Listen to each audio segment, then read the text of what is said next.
Hello, my people. This is DL Gitron here at BBV TV, and we got 3 hot topics for you today. So we're talking about Prince Harry and Meghan, from palace to prison, being bullied as an adult.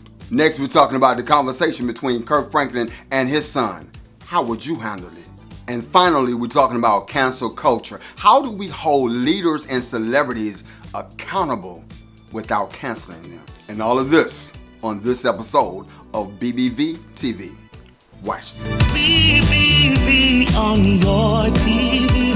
Black Brothers View with DLG. Welcome, everyone. This is DL Giron, your host of BBV TV. But listen, can't do it by myself. I got my other black brothers, the other co-hosts here with us today, and we are glad to have you joining us whenever it is, whether it's right now or whether it's later. So, brothers, how y'all doing today? Doing wonderful. At my best. Everybody good? We holding it down. Holding it down. Outstanding. That's what I'm talking about. Listen, as we always do, we're going to come and share. We got 3 topics for you today that we're going to just expound on and be a little transparent with you and sharing with you our experiences and our perspective on that particular subject that you probably heard in the media. Today, we have 3. And the first one is about the royal family.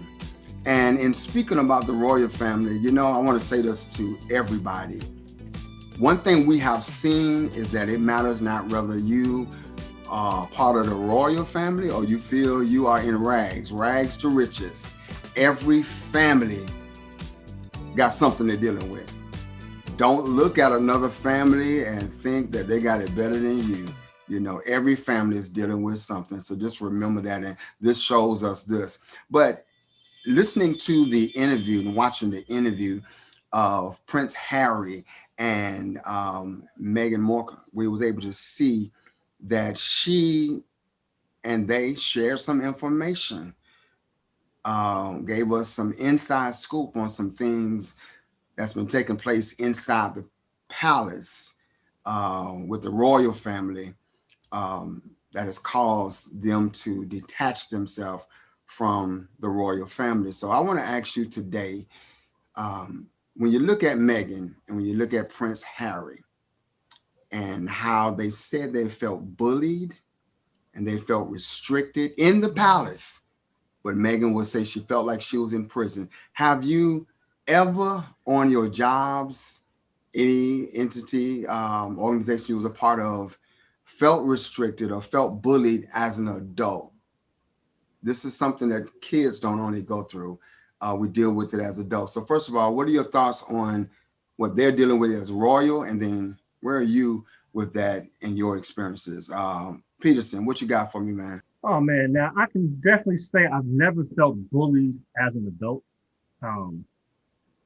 And restrictions, you know, I've read up a little bit of some of the royal protocol that Meghan was referring to. One of the Queen's masters would never complain, never explain. Certain rules that they have to keep. You know, and I thought about it. Any job you do, there's certain rules you have to follow. Right. She's part of the royal family that represents that country. Would you want our president complaining? You know, one of the things that I guess she was referring to, I did not see the interview, that she was complaining that they could not hug and kiss their fans. That may seem like something simple, but from a security standpoint, that's dangerous. Someone can grab you, you get too close to somebody, they can pass off a disease, with what we're going through right now. Imagine the Queen of England catching corona because she kissed a kid who didn't know they had it. You know, that's a security issue. Not signing autographs, another security issue. Forgery. You're now forging the royal family's signature on stuff. So, you know, Markle couldn't work. Well, she's getting a paycheck from the citizens of England. She should not be allowed to work at a job. So when she's saying she feels like she's in prison, I don't know. But yes, there's a lot of rules, but you should have known these rules going into your marriage. So, oh, go ahead. No, so here's what I question, Mark, as I hear you listing those things out. So, you talked about she couldn't hug or she couldn't kiss or sign autographs. Right. Would that, so as we look at something that may be comparable to that royal family, would that be acceptable here in the US if our president could not shake hands, if our president could not hug someone, if our president couldn't express those feelings? Would we, find that acceptable here in the U.S.? And would that be a president that we support? And then would it be something, let's say, when the Obamas were in house, right? How would Sasha and Malia, I think that's her name, I apologize if Malia, would have felt if they could not do that, right? They could not go out. They could not shake someone's hand. They could not, express emotion or empathy with someone that was experiencing that. Would they have felt they were in a prison, or would it have been acceptable here? From just looking at it from that aspect, I can understand in the cultural difference. I've seen our president shake hands. I've seen our president sign things. But even then, you don't get too close to the president unless you've been properly vetted. Mm-hmm. So, there that goes in turn. Anyone just can't walk up and shake President Biden's hand. You've got to be vetted before you can get to a place to be in the same building with him. So let's just put that out there. That's the way they do things over the pond. When in Rome, do as the Romans. And so you're coming from a place of security with you because of your background. Mm-hmm. But like Ficklin was saying, here in our culture now, we're different. Like you said, across the pond, that's how they do. Over here, we are more feely, touchy, building, just getting up close and personal. And we ban or we condemn celebrities who won't even take a selfie with you, who won't give you. That's how we regard that over here. That something is wrong with that. Over there, something is wrong with it if you do that. Oprah asked her that question. I know what you said as far as restrictions. Oprah actually asked her that question. Didn't you know all of this before you step into it? Many of us step into roles or positions. Even people get married all the time. I always tell people, you're not just marrying that person. Marrying a family. They say you not, right? But you are marrying that family. You are. Okay? And it's good to know who you're marrying and what comes with it. So that's a real good point you brought up, Mark. And Oprah asked the question, how is it that you didn't know? But a lot of times people are not aware of what they're stepping into and the people that they're going to have to deal with. Zachary, what are your thoughts? My thoughts is, I think she knew a little bit, but didn't know the full gist of what it is to become a royal. And then you have another side that's working because you mix on top of that, coming into a world that has never been in the palace at all. And I think she had the mindset, her and her husband, to kind of change some stuff, to challenge some stuff. I think they went in with the ability to want to challenge some stuff, to change up some things, just from his own experience going through with his mother. But there's always protocols. You just don't go in somebody's house and change the house without having everybody on one accord. And I think oftentimes we try to go into somebody's house and try to rearrange it and try to operate it the way we want to operate it. And coming from a world of media, that was a platform for her as well, because she was in movies and stuff. And so she was finessing that angle as well. So when you take on that assignment of, you got to submit to an authority that you have no control over, it bothers your nerves because you no longer have that control. And then because none of your kids are your kids, they belong to the queen, according to their bylaws. And so again, you have to deal with all of that. And so they had to make a decision. Do I still want to continue to operate in this manner or step away from it? Because sometimes just stepping away from stuff would be a better source than standing there to fight and trying to dictate of what's going on, because this is Parliament that's been in order for such a period of time, and to just change a habit. Again, that's like our president. That would be like each president go in and try to change something. We've seen number 45 try to go in and rearrange everything. And so now you have 46 going in and trying to rearrange everything. And everybody has guidelines that you have to follow, no matter how much power you got. Even though the queen has a lot of power, she still is ruled by the parliament. Exactly. Right. Right. That's good. That's real good.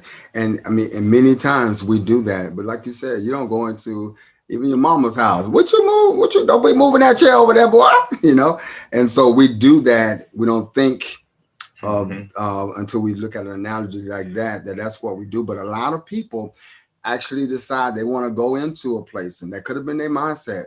I'm gonna go and bring some change, some new blood, some fresh blood over here. But you have to be real mindful. But have either one of y'all have you felt like you were being bullied?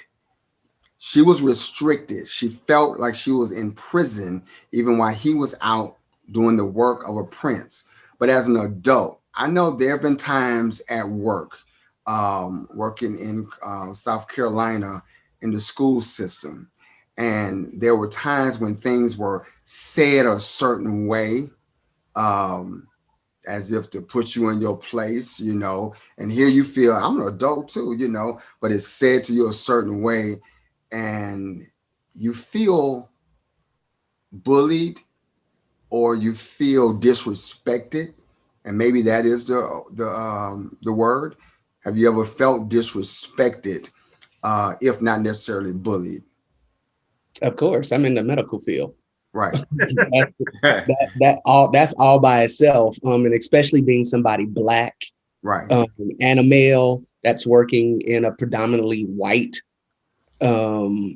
category per se. One of the hospitals I worked for, it automatically, they were intimidated by stuff that I knew. I had to train everybody on the system that they got that I just happened to already know.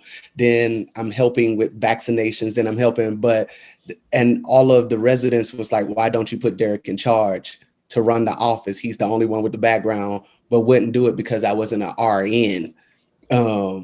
But I have a healthcare management degree, which would allow me, but because, oh, we got something else that we want to do. Oh, no, we got something else we want to do. But you had to keep coming to me for, how do you do this? How do you do that? But never giving me that essence. And then, you think you know it all. You operating outside of your scope of practice. And so they make you feel like, oh, now you need to downplay who you are, because you know more than the RN, or you know more than the residents. I'm watching a doctor. It is up to us to put timing on everything.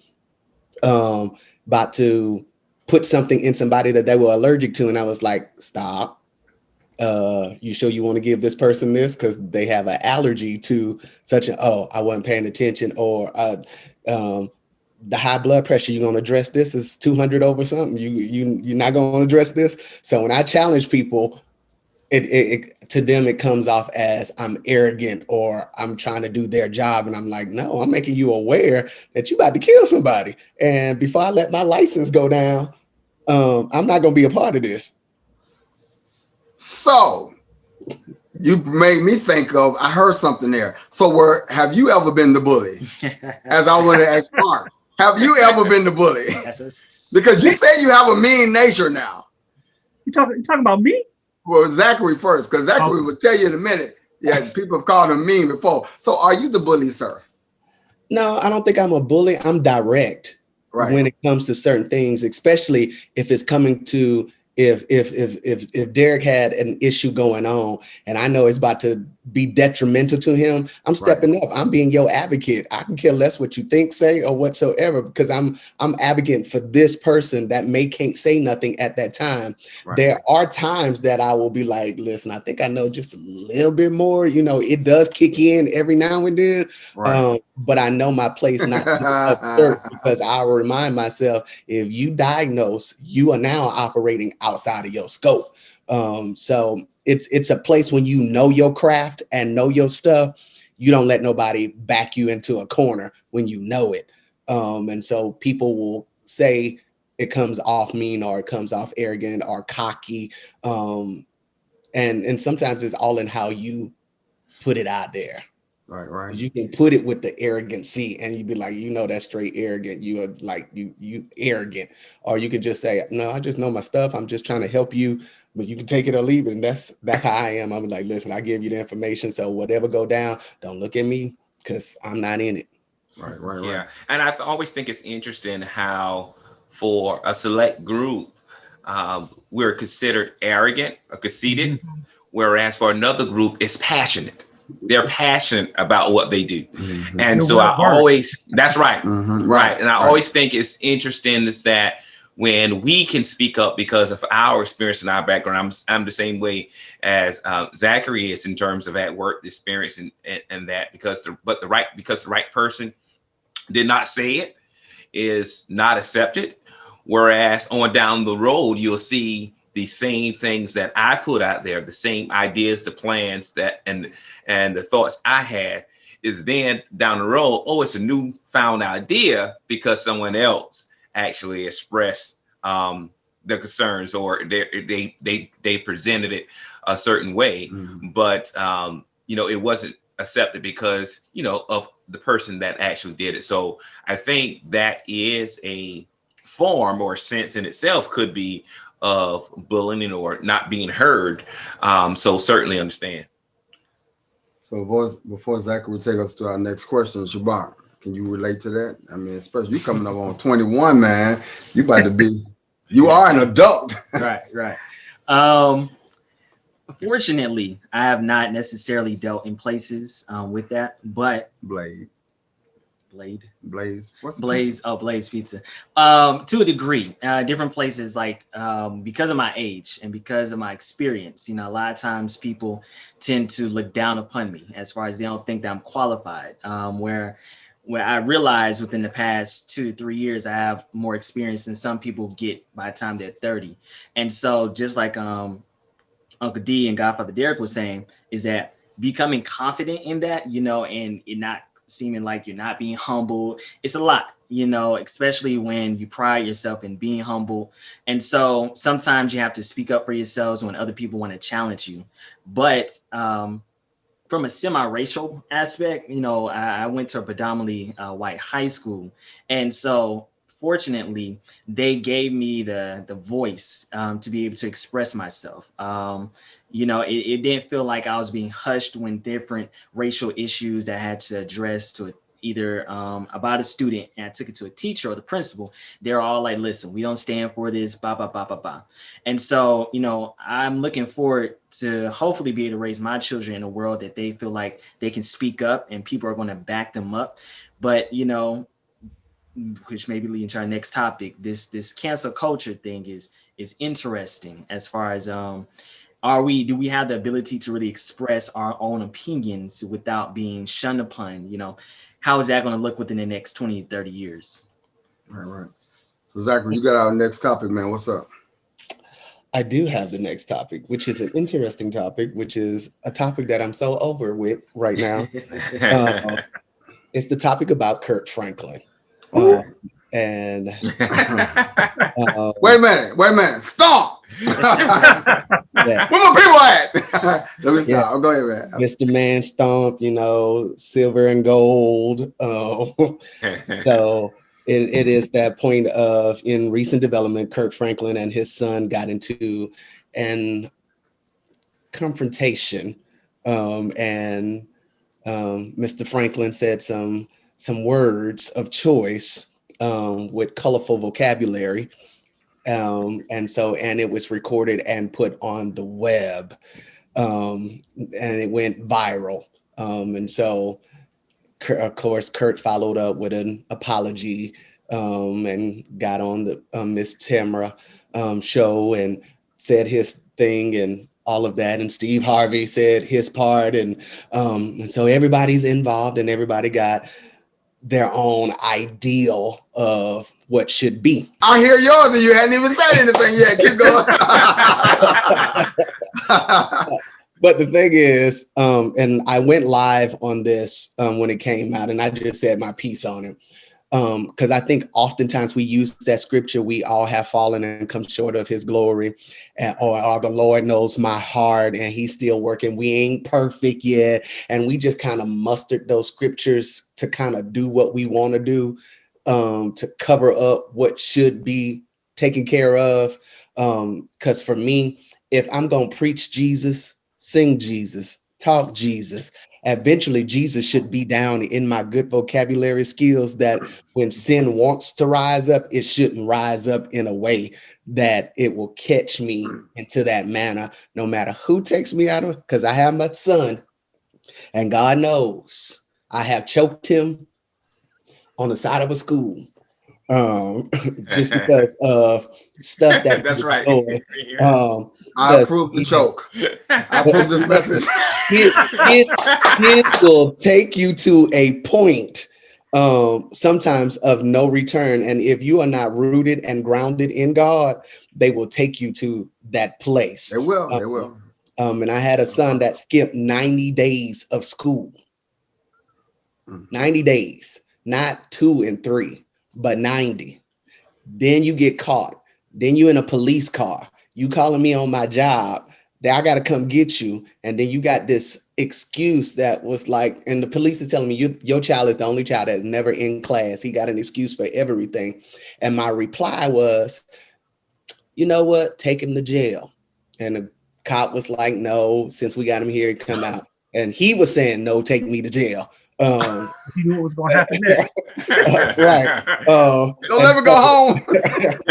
So in that moment, I'm talking, and it was like a light bulb just clicked. I was like, you know what? What if I just choke you right now? And the cop said, I'm gonna just turn like I don't see. And by the time the cop said I'm gonna just turn, I was on him.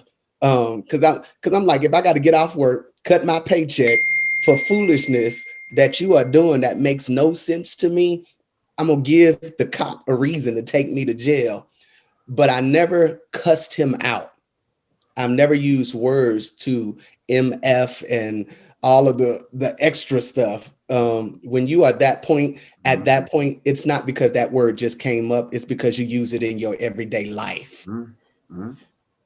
Because the word says from the abundance of the heart, the mouth speaks. Mm-hmm. And so whatever in your heart, it's going to come out in the opportune time. Mm-hmm. And you can't take that back. And so there may be some thoughts in my head of words that I want to use, but I wasn't a cusser in the world. So I had my moments of cussing, but to say stuff, even though you're taking me to that point, there are other words. And if you're working with a counselor, that should have been your first response in the first place.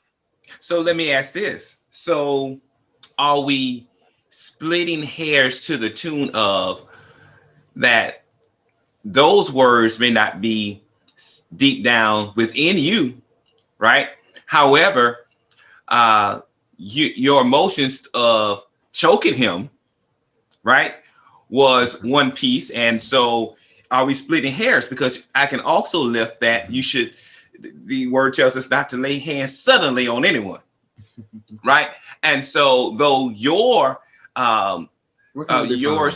may not be with your mouth, however, it may be with his hands. So if we turn it a different way, Kirk's may not have been with his hands, right? It may be with his words. So how do we lean on either side when we're in those situations? Or shall we say then, though there are times that all of us, right, it may not be our common practice, but then we fall and go places because, like you say, our kids can, and I have a son, that they can take us certain places. And so if our ugliest moment, right, was put on big screen for everyone to see, where would we fall in relations to this? Well, again, the scripture says, spare the rod, spoil the child. I've never spared the rod. Yes, I've never spared the rod. But it can go 50-50, but it's in that place. I think everything is to a degree.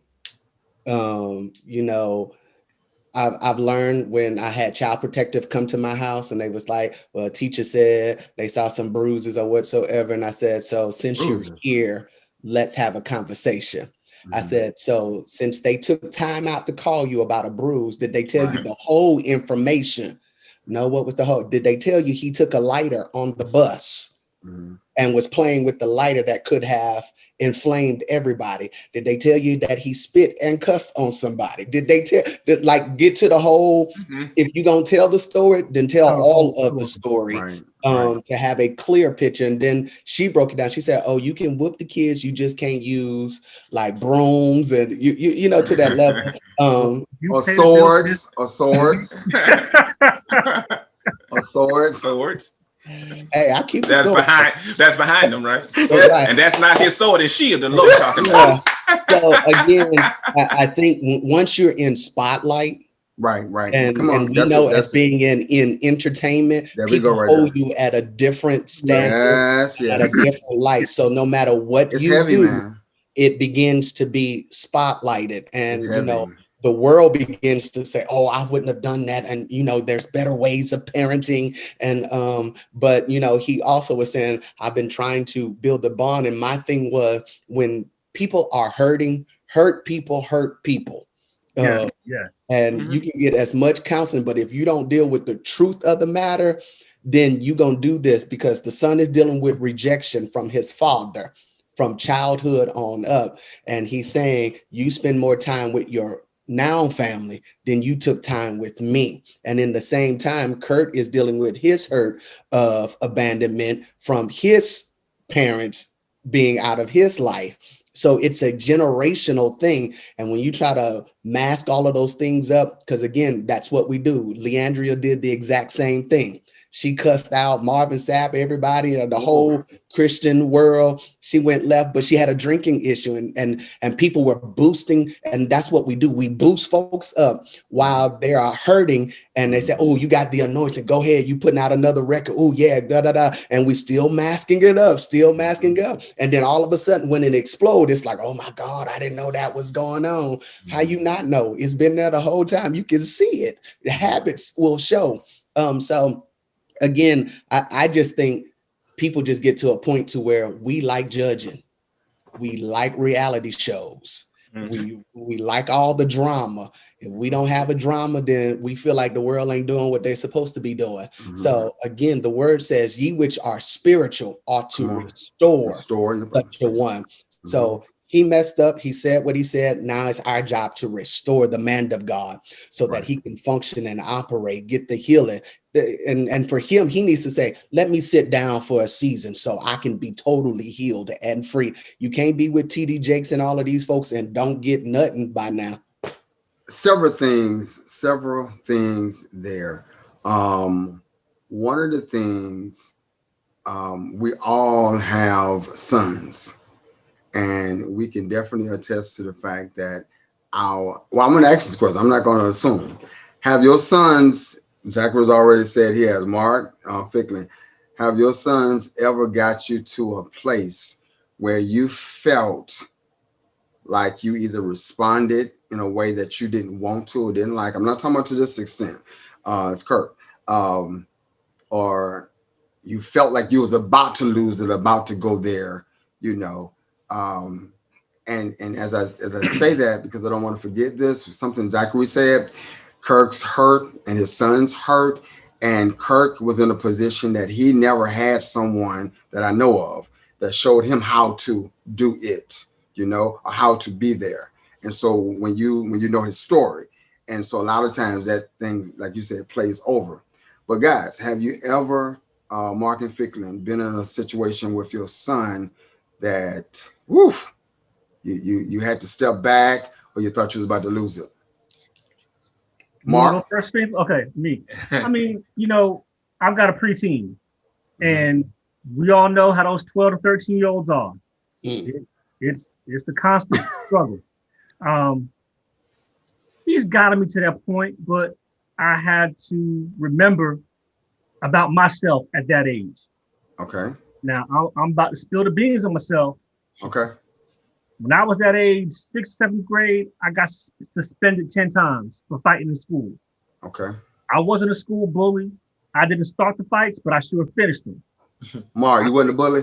No, what happened was I beat the right kid up for messing with me, okay? So what happened was everyone said, well, I'm tougher than Peterson is. I'm gonna prove how tough I am. So people try to fight me, I try to walk away. And then that circle forms and you try to walk away, they push you back in. So I had to fight. Bottom line. So that happened 10 times. So I was constantly getting into something at school. I was constantly in something at that age. So I have to remember when dealing with my son, how I was and give him grace. And when he gets me to that point, I have to remember what my parents did to me. That's what I was about to ask you. To straighten me out and what they didn't do.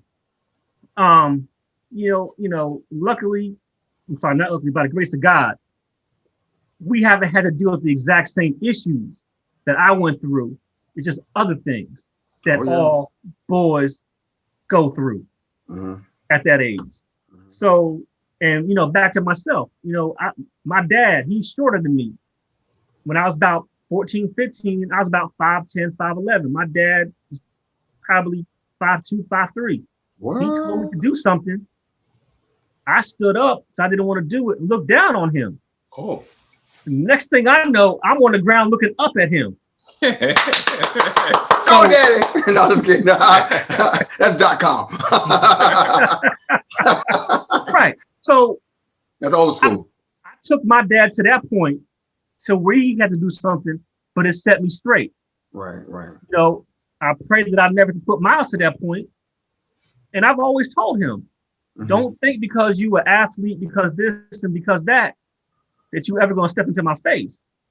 Because I don't have to hit you to hurt you. I know some things. So I'm going to leave it at that. But, That's what you tell him? So I'm just leaving it at that? I'm going to leave it at that. You can try me if you want to. This is one test you're not going to pass. I train on physical restraints and techniques. I do this stuff for a living. So where you trying to punch me, I'm just going to hit you one time in one spot, you're going to go down. And I'm going to walk away. You're going to be sitting there curling up like, oh, what happened? Right. I tell them, back to this thing with Kirk. I understand where he was at. Right. I mean, just by looking at the background, this is a 32-year-old man. Yeah. Not a 13-year-old boy, a 32-year-old man that he's having issues with. So obviously, this is something that's deeply rooted within the relationship. I don't know what set it off, but obviously, you can tell by the audio tape that it was edited. You didn't hear it from when the phone picked up and started talking. You heard it from where he wanted you to hear it. So he probably pushed that button to get the response he got. And if I could say, one of the things that I was talking to my mom and my dad about is that you can he posted, this recording.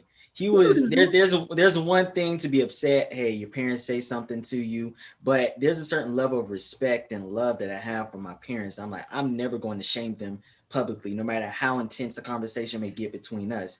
I'm never going to try to go public with it. And so he already knew everything. He's a gospel artist, everyone looks up to him. By putting that out, there's a possibility that he could have ruined his career, especially within the height of this whole cancel culture stuff. Right. So at that point, there's a level of respect that is gone or is not there.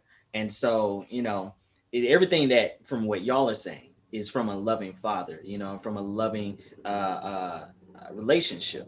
But once you then cross that line of where you trying to tear down my career, can you come back from that? Of course, with the grace of God, but that's and you saying, do you see, can Kirk come back for this, or can their relationship come back? Can their relationship come back from that? I think in a strange way, this might make the relationship stronger. Because the son put it out there with the intent to hurt him. But now people are probably on him now saying, man, what you did was wrong. You should never have done that. So now he may be able to introspect and see, like, you know what, maybe I shouldn't have done that. Pops need to work this thing out because it's hurting me more than I thought it was going to hurt him more. So this actually backfired on me. Well, you do know the Sun has released one or two more recordings since the first one. Oh no, I didn't know I that. didn't know that either. Oh yeah, he's released, or it's alleged that one of his friends or somebody released one. So there have been a couple other recordings that have been released, but this also, I heard it. I can't substantiate it like I would like to, but when I heard it, it allowed me to look at things from a different perspective because I've dealt with this experience myself. Not this particular one, what I'm about to share, not with Shabak, but with my godson, who's my son. Um, it is believed that the son may be bipolar or something, Okay. and that if you listen to the mother's interview, his mother and Kirk is like they're skirting around it. I listened to the recording differently then, but when I heard this information, I was like, wow, it sounds, I can hear that, you know, especially being almost 33. And they both made mention, we're going to still be trying to help him. We're going to still try to help him. We've had him in the counseling for a long time. I don't know, it hadn't been substantiated yet, but I would say looking at it from those lens, it helped me to see and understand how you will deal with a lot of quote unquote drama that comes from someone who you know needs help. Right. And you've dealt with it middle school, high school, up into their adult age. And you know, it's still a thing to deal with. Does that give you like a different perspective if that be the case? But that goes into and I think, and I said this, I think the last time, there's a lot of people that are diagnosed and folks that are not diagnosed Right. with mental illnesses. And in the Black community, we have a lot of diagnosed people. I mean, because they want to just diagnose folks with ADHD all of the time, but there are emotional behavior issues. And so I believe on both sides, from Kurt and from his son, they both deal with mental illnesses. Whether that, because again, we know Kurt dealt with pornography, he dealt with, you know, a whole slew of things, and so that always stimulates from something else to mask up. And so again, I think emotional behavior issues and mental awareness has to be one of the things that is very much pushed and aware, because again, from somebody to go from 0 to 100 in less than 5 seconds, that's part of bipolar, that's parts of schizophrenic.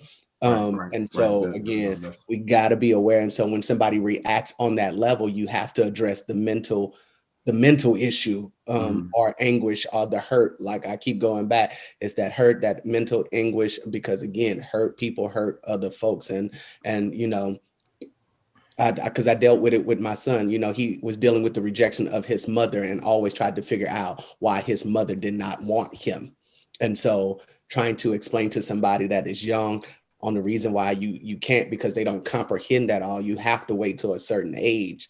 And as parents, we can't dog out another parent to a child, regardless of what we think about them or whatsoever, because that's still your mother or that's still your father.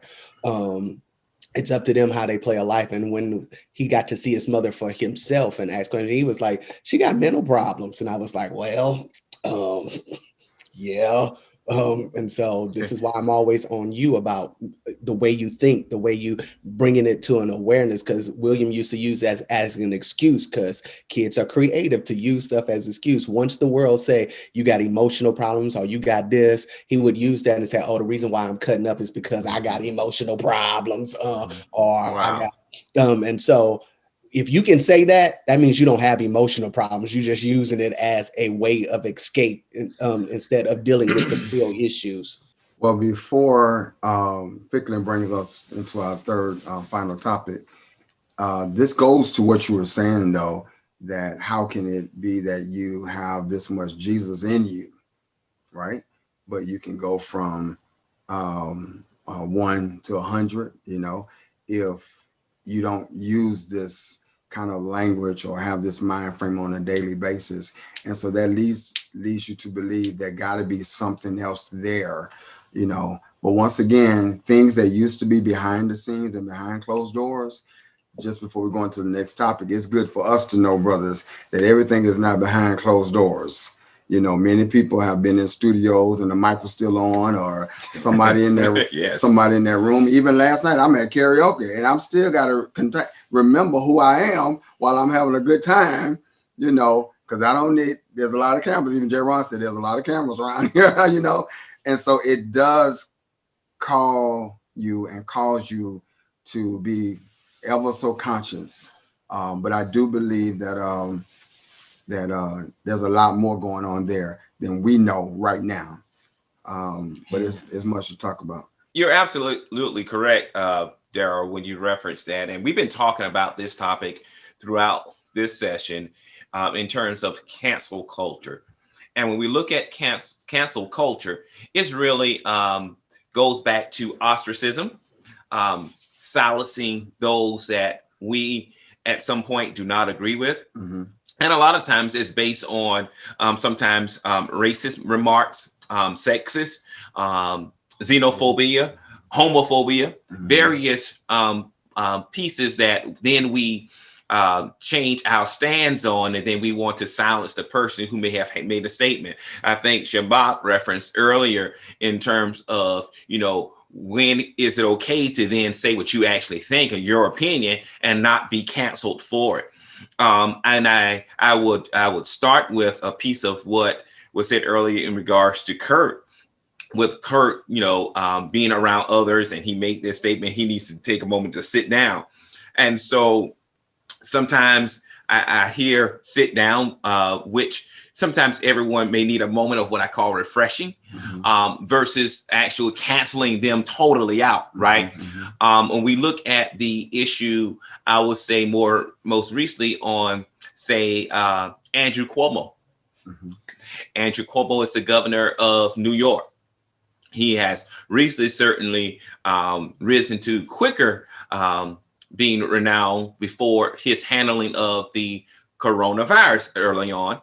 And Right. So with that, he got a lot of spotlight and a lot of attention, even to the tune of there were some on the other side of the aisle that really wanted him to run for presidency, for the presidency. And so fast forward now, a few months later, right, things were going well for him until one day, one young lady said that she felt sexually harassed by Governor Cuomo. Then that one led to 3. 3 led to 5, then to 7, and now up to 8. And so 8, at a number of 8, astonishing 8. And that 8th person is someone that is supposedly currently working for him. And so here again, here you are, this governor that had done so well, right? So they wanted him to be president. And so now, because of allegations of sexual harassment, you have people on both sides of the aisle who were his staunchest supporters now wanting to cancel him out. And so this cancel culture did not just arrive just now, right?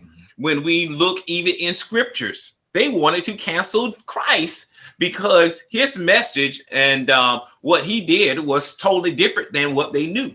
And so people that were initially for him then started to deny him. We see Peter.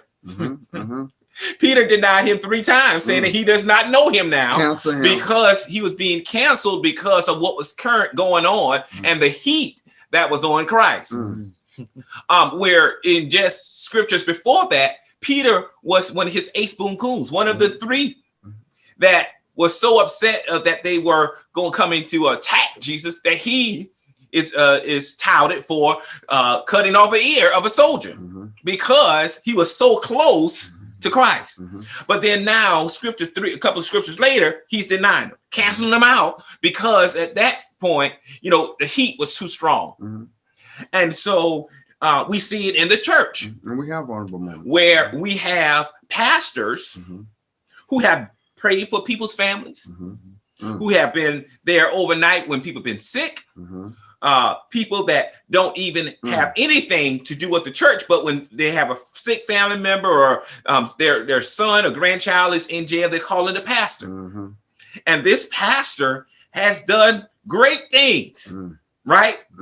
Until someone makes an allegation or until they find out that something came to light that the pastor was doing. Does then all the good that he did, all the good that Governor Cuomo did for all these people, you laid up all night praying for these people, does all that good get rolled up to naught because of that one thing that was found out?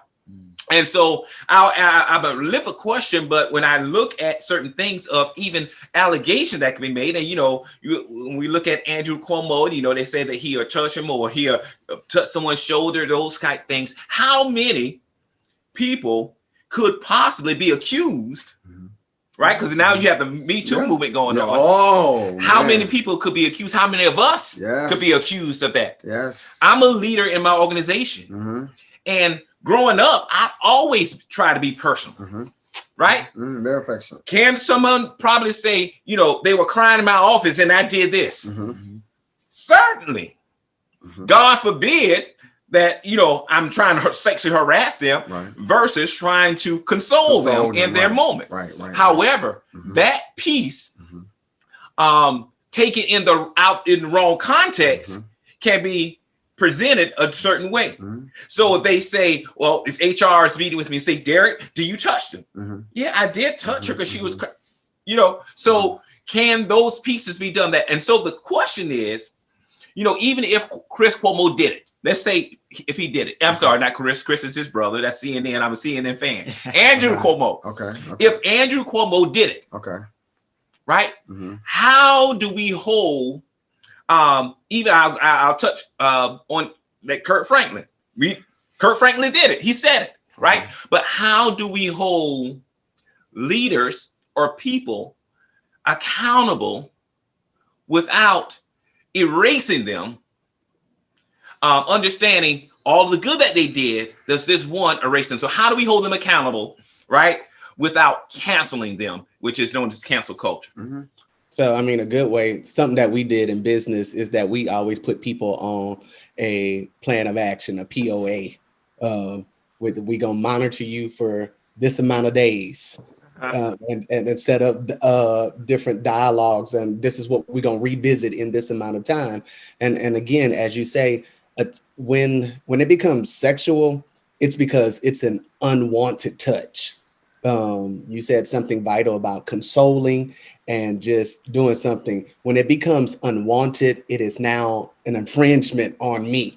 And we can always tell when somebody puts a spirit out there that is unwanted versus you consoling me. So while you're in that same vein, oh my let me gosh, ask I had this. a couple things go through. While you're in that same vein, let me ask this, because with the power of the Me Too movement, right? And I'm gonna put myself out there like this again, is that where is the responsibility to say, no, I'm offended, right?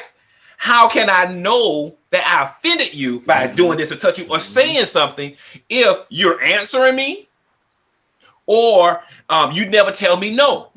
Where is the boy meets girl in school mentality of, cat and mouse chase, right? The flirting and those things. Where is that space if you never tell me that you're offended or you're not interested? Do you like me? Yes, no, or maybe. Well, maybe so. Yeah, I mean, it's always a fine line. I just know for me, I can sense you before you get to me, if that makes sense. Like I can sense when something in your spirit don't agree with mine. And even though we in the midst of conversation and I'm answering you, you can tell when the dialogue or the tone of somebody begins to transition in a way that makes you feel uncomfortable. How many rapes have happened because the person was no, right? But still stop going with it. Stop. But you're encouraging with your body actions, right? You're saying stop, no, but yet you're rubbing on the shoulders, right? Oh, you're touching the chest and saying, stop, stop, get away, while you're still pulling towards them. But on a recording, you can hear no, right? But then you know that some interaction was going on. So my question is, again, the Me Too movement, right? And there should be some space for someone those that have truly been offended or have been wronged, right? That they should speak up, right? But how do we do that without being the judge, jury, and executioner before we know all the details? And before that, or even if we know them. Right. Before that question is answered, please remember that question. Going back to being a feely, touchy, affectionate kind of person, right? That has caused me very fearfully to step back and, abstain from being my cordial self with people. And then being a youth leader, a youth pastor, and even working in the school system, I started finding myself, that's before the Me Too movement came out, but I just started seeing teachers all over blast on the news, and I started taking different approaches. I would hear youth pastors, I was like, oh no, y'all come on, don't do this, hearing different things and hearing just allegations, and then you get locked up just because of an allegation. So now you are what? Guilty until proven innocent. Your name is just tarnished and all kind of things, right? So I started having kids, if the kids are in my office or whatever, or my classroom, keep the door open. I'm just not being as, I'm not connecting like I normally would. And it has caused that kind of, mentality, to take place. It's caused us to be extra careful and cautious. And I had something else to say, but I'm gonna come back to it because I can't remember right now. Because y'all talking, and there's a lot on the brain as it relates to how to. There we go, affectionate and thank you, Holy Ghost. So you know how sometimes you're touching people, and this happened to me today. Okay, today. Now I can choose if I want to call somebody or whatever, report somebody, but this happened to me today. But it's my nature also where I would, maybe be on somebody, and or you may just pinch somebody, what's up, or hug. Sorry, we have to keep using you as props. Yeah, I'm just a model. Yeah, or you lean up something, and then from behind you might just pinch somebody or whatever, and you're not. Or just even when you're walking by, right? Oh, excuse me. And, right from what I'm used to, I take it as an extra report, building a connecting with me when people have done that, and it still is, and we're in a very weird place because we're in a place where you taught certain things, even from business, of how if you're working in business, how to make the other person feel more comfortable. But at the same time, then got to a place where you taught not to do different things to not make the person feel uncomfortable. And it's such a thing because everyone is different. There are certain things that, regional things such as what you do in the South, how you say different things compared to what you do in New York. But as a young man, it made it difficult. I remember in high school, they, took all the boys into, a room and, spoke with us about it. And the thing, just like what you were saying, the cat and mouse thing is that it made it difficult because we knew as growing up, it's kind of this unsaid thing that girls are sometimes they're not the aggressor. Sometimes the guys are the aggressor of, hey, you want to blah, blah, blah. You got to be the one to. That has shifted. Exactly. And so, you got to be more assertive with me because I'm too scared. I'm like, no. So the atmosphere. I need you to sign a contract and say what you want. So the atmosphere has shifted, but people have not shifted. Right. So therefore, I found myself on first dates where if you be okay, put it like this, found myself on a first date, I'm asking for a kiss. But then you go on a panel with college students or whatever. No boy better ask me. He better, if you need to have the balls to da. So you hear so much on both sides and you don't know what to do because some people consider it being a wimp if you asking, you constantly doing this. Other people consider not confident enough. Exactly.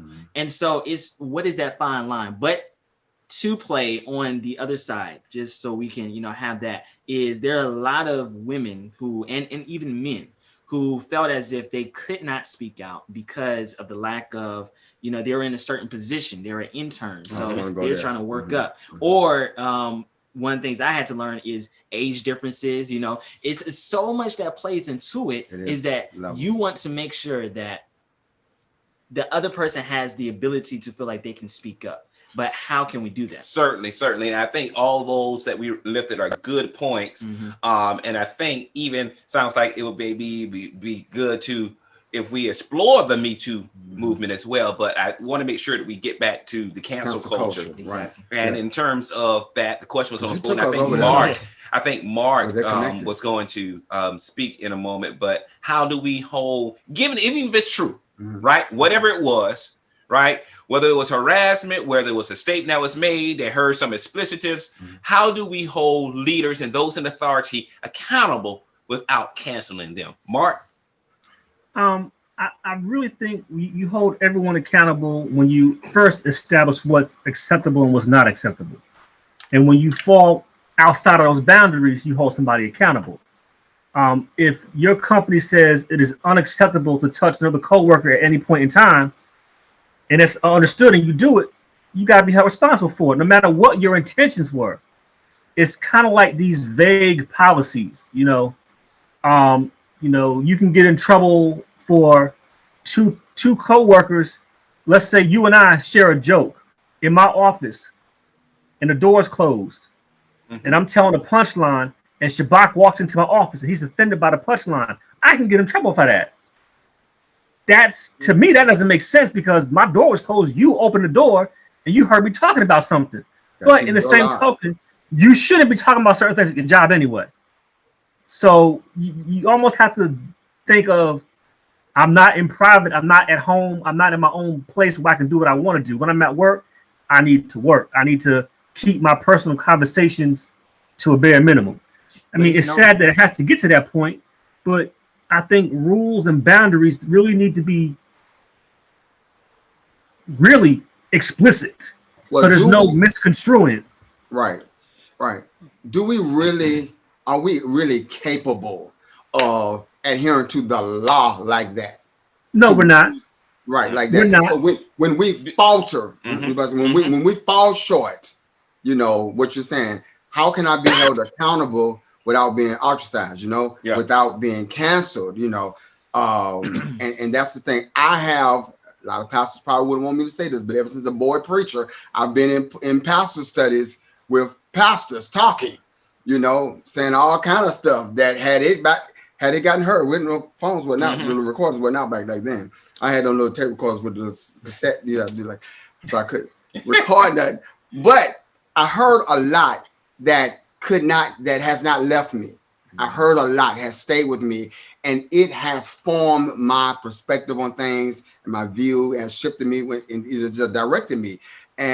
But those, they would have gotten canceled. But I've learned also that they could get up and they could share a good word, and they still, there was a lot of good there, or they meant well, was a good friend. And so going back to something you said, to counsel them out all together because they faltered, they fell short.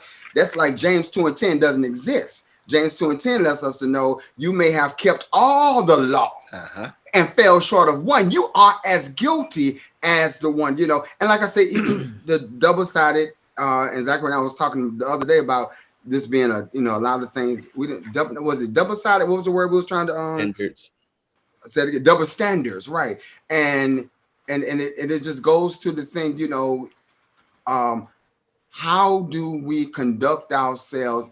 And this, like I said, they thread together. Even with Kirk, we just have to realize when we have a calling or a position. A lot of, I think Charles Bartley back in the day said, "I don't want to be no role model." Oh yeah, so he said I ain't no role model. I said, well, your position calls for this, So it's almost like Paul said, well, if that offends your brother, don't do it around your brother, But then if Mark don't have the door locked and somebody walk in the door, and overhear a joke that's going on, hear the punchline, and they're offended, should it be that they shouldn't have walked in the door? Mark shouldn't have been talking about that. The door should have been locked. It's so many things, because people, like Shabak said, we're human. So we're going to have natural conversations. If you my buddy, we're going to be talking. But you have to know your culture. You got to know your culture. you have to know your people. There's things I can talk to you about that I can't talk to Feekland about, Right. or I can talk to Mark about that I can't talk to Shabak about. Right. You have to know your people. And as being a pastor in a church, we know all of our members. Yes. We know how each of them operate, function, and what they would tolerate. And so, again, everything is a fine line, because, again, when there's a movement, everybody go on the movement. When the whole gymnastics thing and how the doctor touched all of the females that was in gymnastics, it wasn't just the girls, it was the guys too. But because when you are in power or position, people do not like to speak about it, because you get repercussion about, you can stop my job, you can get me fired, you can do this. And so that's why a lot of people go into fear. For myself, I went in a room to draw a patient, and just, I'm holding conversation while I'm drawing the blood to keep the person's mind off of the blood draw. She took her hand and went across my stomach. And she was like, yes, this is nice right here. And so I can't move because I'm in your arm. But I have turned all the way red.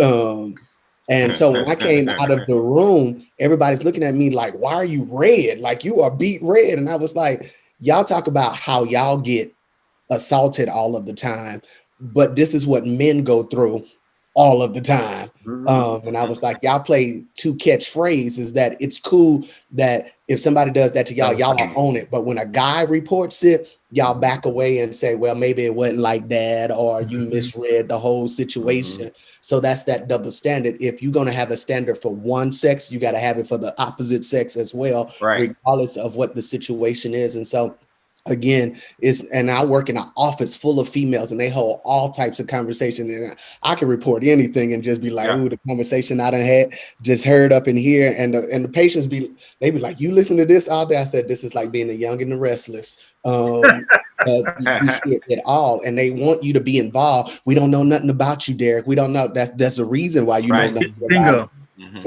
it. Because I watch y'all throw folks under the bus.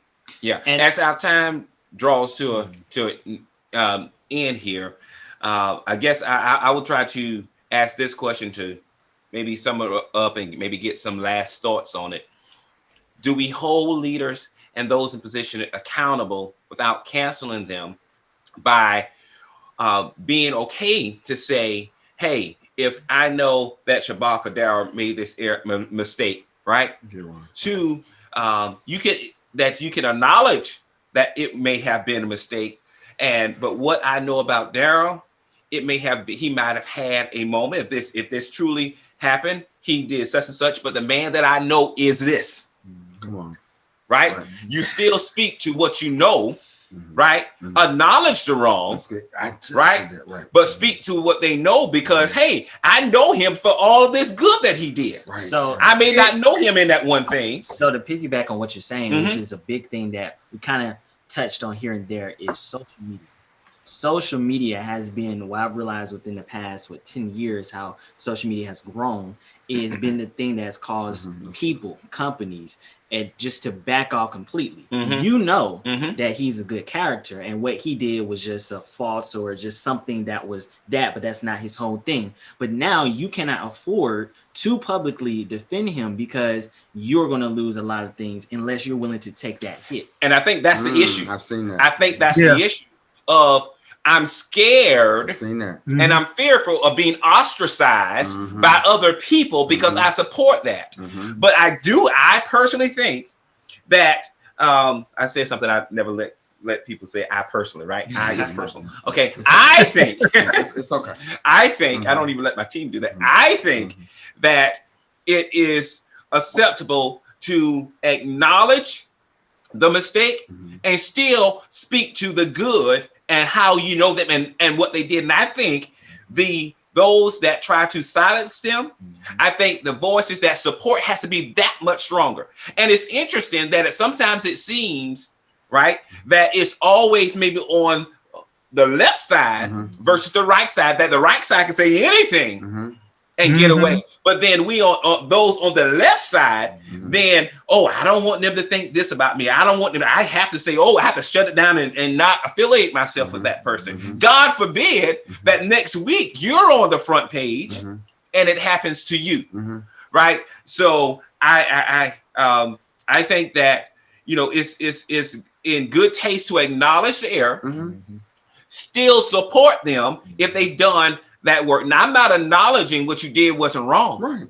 right? I'm going to call out the wrong, but I'll still give them grace in terms of what I know about them. If they did this, this is might have been having a bad day or whatever, but this is how I know them. And I think those voices have to be even louder on social media and other platforms as just as they're opposing. And, you know, I went through. I'm sorry. I went through going through that of somebody taking a video way from my past to bring it into my now future, and was passing it around to a bunch of preachers and said, "See, this is what y'all call a man to God," and da da da da da.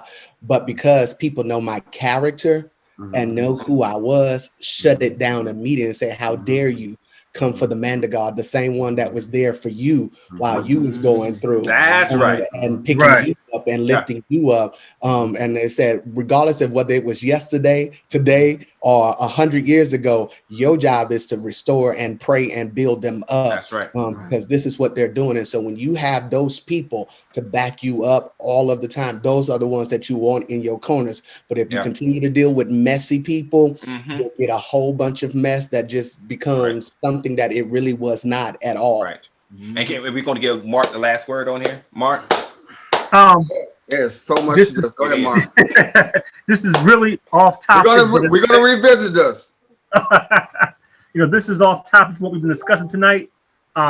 Two things. First, if you're eligible for your COVID-19 vaccine, please get it. I got it. Woo! Wear your mask. Please still continue to practice social distancing. It's still important. I know some states have opened up more than others, but please be vigilant. That's really one of the ways we can get rid of this thing. We can eradicate this disease from Earth. Next thing. Last week we talked about, well, not last week, but last episode, we talked about silhouette challenges. And I had made mention about we really don't know where these things come from. And I had made a mention about human trafficking. Somebody put a bug in my ear about how a lot of these challenges get started. And I just wanted to put it on record that I was saying human trafficking as a joke. It was not meant to say where it comes from. But a lot of these challenges get started by record companies or by artists. They pay social media influencers to do something over their song. If you ever notice, all these challenges have a song to go with it. It's a form of advertising.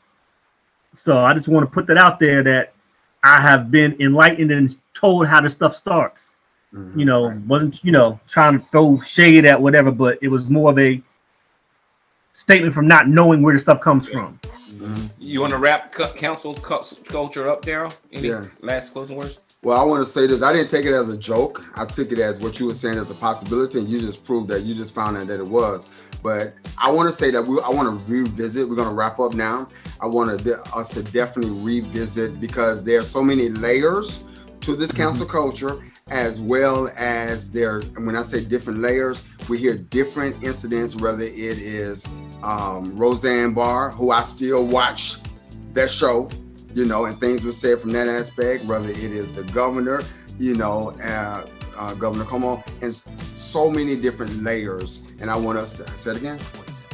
I want us to have the opportunity to do that. So brothers, I thank you all for sharing, for showing up, and for just being transparent. And I know somebody's life, I know mine is always made better when I hear the different perspectives. It's being made better because of our perspective. You've been watching BBV TV. I'm your host, DL Giron, and these are the brothers that help make the show. Stay tuned next time, and we hope you enjoyed it. God bless you. Click subscribe because we got a lot of impactful content for the Black brother and those who love him.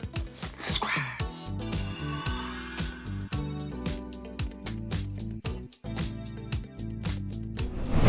See, that's why you didn't want to do it, because you knew exactly. You knew exactly. But I need you to hurry up. Okay.